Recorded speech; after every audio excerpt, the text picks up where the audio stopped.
Isang pinagpalang umaga mga kagaya. So, i-update ko lang po kayo dito sa aking flood and drain setup yung ginawa natin. At nakakatuwa po kasi yung resulta. So ito, yan yung ating azolla pond, sakit yung azolla pond, and then ito yung ating pond para sa ating lobster. So nag-uumpisa na rin dumami yung ating azolla rito. Tapos yung lobster dito, yung mga malalaki na linagay natin, so far okay naman, walang casualties. Ibig sabihin nakapag-adapt na sila dito sa pond na to. Ayan. So dito na yung malalaki, nandun yung maliliit nating lobster. So i-update ko lang po kayo. Ito yung ating cherry tomato, halos mamumunga na siya. Ayan, ganun. Mayroon din tayong ampalaya. Yung ampalaya, binalutan na natin yung bunga para hindi matusok ng fruit fly. At ang nakakatuwa po ay ang ating, iikot po tayo dito sa kabila. Nakakatuwa po yung ating pipino kasi may mga bunga na. And ayan, kita natin, ayan yung bunga nya. Ayan, for harvest na nga, oh. Ang ganda niya. Tapos ang dami pang bulaklak, namumulaklak pa po siya. Ayan, malapit na i-harvest. Tapos ang dami pa niyang mga maliliit na bunga. Ayan, sa ganitong setup lang na aquaponics, ayan, marami na tayong ma-harvest. Mayroon tayong pipino, mayroon tayong talong. Ang talong po ay namumulaklak na rin po. Ayan, ay bulaklak na rin po yung ating talong. Ayan. So ginamit lang natin dito is recycled plastic bottles ng Wilkins. Ayan. So madami-dami na rin itong tanim natin. Biruin mo, mayroon tayong 5 talong, mayroon tayong 4 na pipino, mayroon tayong sili. Ayan, sili natin mag-start na rin mamulaklak mga kagaya. Ayan. So nakakatawa, sa ganitong setup lang marami na tayong ma-harvest. Mayroon din tayong sitaw. Ayan, sitaw natin gumagapang pa lang. Ayan, papunta doon sa ating yan, papunta doon sa labas, gumawa tayo ng gapangan kagaya nung ating ampalaya.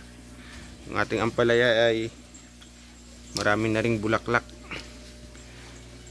Titingnan natin, kaya lang minsan inuunahan tayo ng fruit fly, kaya binabalot natin. Kahit maliit pa yung bunga, binalot na natin sa plastic. Ayan, no. Ang dami na naman nilang bulaklak. Ayan. Tapos yung puno niya is ito lang. Nandito yung puno. Ayan. Pag sinundan mo yan, pagpunta dyan. Ayan. Ayan. So ayan, nakakatuwa. Dyan lang siya sa plastic bottles. Ayan. Ito yung ampalaya natin. Ito yung ating mga talong. Ayan. At ang ating pipino na sobrang sipag mamulaklak. Ayan. At yan ang bunga niya. Umabot na siya dito sa ating sa labas. Gumawa tayo ng paggapangan dito sa labas. Ayan. Dito sila sa loob ng greenhouse natin, pero yung extension ng gapangan hanggang dito sa labas. Ginawa natin ang gapangan niyan para dito na sila pagka gumapang at dito na mamunga sa labas. Ayan. Oh. Ayan, may mga maliliit pa. Oh. Eto. Ayan. Aquaponics po to mga kagaya. So kahit sa ganitong setup, meron na tayong ma-harvest. Ayan, sobra na sa pangkain namin to. Kung may susobra man, pwede maibenta. Tapos yung talong, ayan. So magtatagal to. Ito yung in-update natin, yung in-upgrade nating system.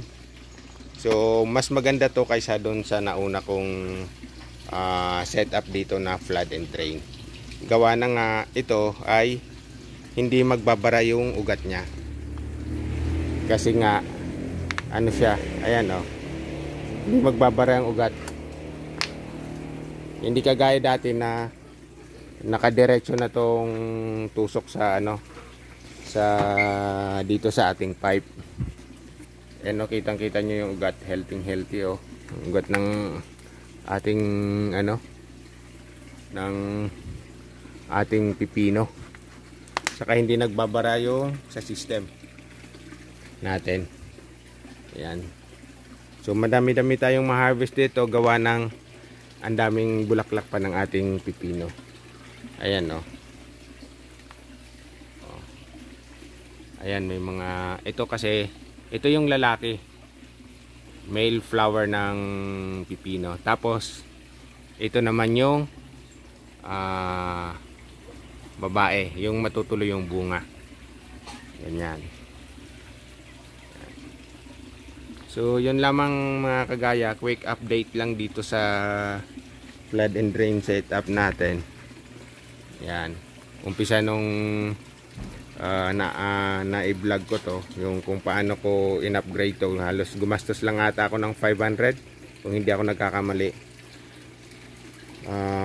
Gawa na yung setup is nandyan na. Bumili lang tayo ng pagpapatungan nila ng ganito. Saka ito naman, hindi ko naman binili yan. Pinamimigay din lang sa akin yan. Kaya wala tayong nagastos dyan. So yung PVC lang na patungan, saka yung sealant na ginamit natin. Kaya almost 500 lang yung nagastos natin ng upgrade ng system na to. And nakakatuwa naman yung resulta. Kunti lang yung ginastos natin, pero nakita natin yung resulta sa ating tanim na halaman. So yun lamang mga kagaya. Maraming salamat uli sa inyong panunood dito sa maiksing video na to. Ingat po tayong lahat and antabayanan nyo lang po kung ano yung mga ina-update namin dito sa aming garden. At ina-upload ko naman po sa aming YouTube channel. Naway makabigay ng inspirasyon to sa atin, sa mga mahihilig magtanim. Kung mayroon po kayong katanungan, pwede po kayong mag-message sa aming FB page at Ning's Leafy Green. Maraming salamat and God bless po sa ating lahat.